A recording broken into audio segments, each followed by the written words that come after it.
شاید ہم middle class upper middle class پاکستانیوں کو اس بات کا اندازہ نہیں کہ جب ہم کوئی کرکٹ میچ دیکھ رہے ہوتے ہیں تو دکھ بھی رہے ہوتے ہیں، بلکہ ہمیں پوری دنیا میں دیکھا جا رہا ہوتا ہے کہ ایک کھیل کو دیکھنے کا جو طریقہ ہمیں سکھایا گیا ہے، ہمیں جس طریقے سے سدھایا گیا ہے، ہم اس سے رتی بھر بھی مختلف نہیں دیکھ سکتے، زیادہ نہیں دیکھ سکتے، سچ نہیں دیکھ سکتے۔ میرے خیال میں تو اس موضوع پر یونیورسٹیز میں ریسرچ ہونی چاہیے کہ آخر ہمیں ایک کھیل کو دیکھنے کا کیا طریقہ سکھایا گیا ہے۔ آخر ایسا کیوں ہے کہ جب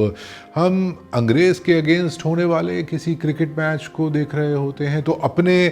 آرام دہ صوفوں پر نیند دراز ہو کر من ہی من میں یہ بھی سوچ رہے ہوتے ہیں کہ ہم ان انگریزوں کو ہرا کر مغلیہ سلطنت کے زوال کا بدلہ کس طرح لے سکتے ہیں۔ ایسا کیوں ہے کہ جب ہم انڈیا کے اگینسٹ کوئی کرکٹ میچ دیکھ رہے ہوتے ہیں تو ساتھ میں یہ بھی سپوز کر لیتے ہیں کہ اگر جیت گئے تو ٹرافی کے ساتھ ساتھ ہمیں کشمیر بھی مفت میں مل جائے گا، اور اگر افغانستان کے میچوں پر رواں تبصرہ کریں گے، ان کی ہار ان کی جیت پر بات کریں گے تو پوری افغان قوم سے ریلیٹڈ اپنی سٹیریوٹائپ کا گند اگلیں گے سوشل میڈیا پر، دکھائیں گے پوری دنیا کو کہ ہم ایک کھیل کو کیسے دیکھتے ہیں۔ ہم 4 کروڑ نفوس پر مشتمل ایک قوم کے بارے میں کیا سوچتے ہیں، ہم افغان قوم کے بارے میں کیا سوچتے ہیں کہ وہ قالین فروش ہیں جو غلطی سے اب کرکٹ کھیلنا شروع ہو گئے ہیں، وہ بچے اغوا کرنے والے ہیں جنہوں نے اب کھلاڑیوں کا روپ دھارن کر لیا ہے، وہ چھلیاں بھوننے والے ہیں، وہ تندور والے ہیں، یا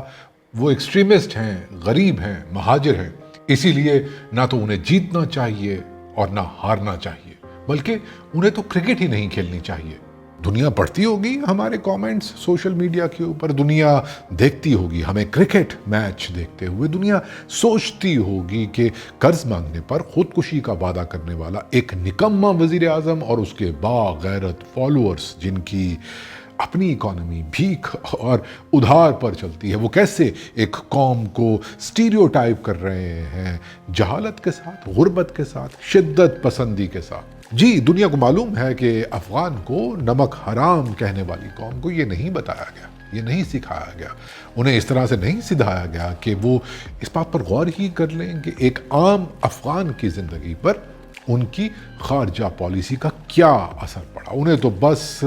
سٹیریوٹائپنگ کی افیون کھلائی گئی اور بس۔ اور کون نہیں جانتا کہ ہم نے صرف اپنی ہمسایہ قوموں کو ہی سٹیریوٹائپ نہیں کیا، بلکہ ہمارے اس رویے کا نشانہ پاکستان میں بننے والی مختلف قومیں بھی بنتی رہیں۔ جی، ہمارے پنجاب میں ہمارے سندھیوں کو، سرائکیوں کو، بلوچوں کو اور پختونوں کو سٹیریوٹائپ کرنے کی فیکٹریاں کھلی رہیں، جن کا صرف ایک ہی کام تھا کہ ایسے کلیشیز پروڈیوس کیے جائیں جس سے اردو/پنجابی اسپیکنگ ایلیٹ برتر ثابت ہو اور باقی لوگ کمتر۔ اور اس مقصد کے لیے ہم نے یہ بھی نہیں سوچا کہ ہم چیزوں کو کتنا ڈسٹارٹ کر رہے ہیں۔ ہمارا جب جی چاہا ہم نے افغان اور پختون آئیڈینٹی کو گڈمڈ کر دیا، صرف اپنے من چاہے گولز کو حاصل کرنے کے لیے۔ اور تو اور ہم پختونوں کو شدت پسند بنا کر پیش کرتے ہیں کہ جن کا لیڈر باچا خان جیسا امن پسند، صلح جو اور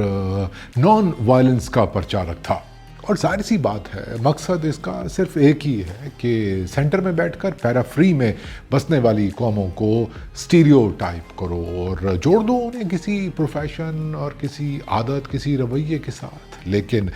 اے میرے عزیز middle class / upper middle class پاکستانیوں، کبھی آپ نے یہ بھی سوچا ہے کہ آپ کا سینٹر دنیا کا پیرا فری ہے، اور اگر دنیا آپ کو سٹیریوٹائپ کرے کسی پروفیشن، کسی رویے، کسی عادت کے ساتھ، تو وہ رویہ، وہ عادت، وہ پروفیشن کیا ہوگا؟ یقین کیجئے اس سوال کے جواب میں جو 2-4 لفظ میرے ذہن میں آ رہے ہیں، اگر میں وہ بول دوں تو کہیں مجھ سمیت آپ بھی کرکٹ میچ دیکھنا بھول ہی نہ جائیں۔